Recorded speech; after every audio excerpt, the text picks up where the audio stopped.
Hey there, quick review and demonstration on these Humane catch and release mouse traps. Setting this trap is very easy. We have our front door here. This is where your bait will go. This very simple design. Your front door here is where the bait will go. It's got holes in it so you can fill that with peanut butter or whatever to attract the mouse.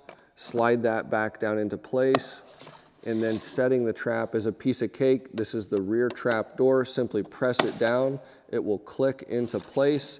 And then when the mouse enters the trap, just a slight amount of pressure up here on the trigger plate, and that rear drawer will snap forward, and the mouse will be kept alive in here so that it can be released later.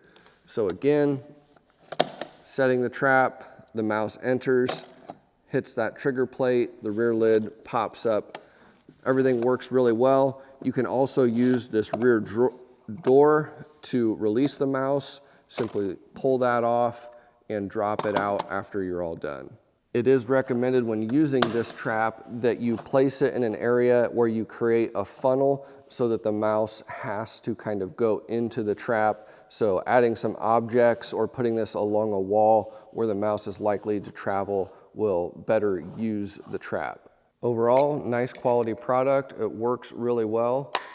I'd recommend it.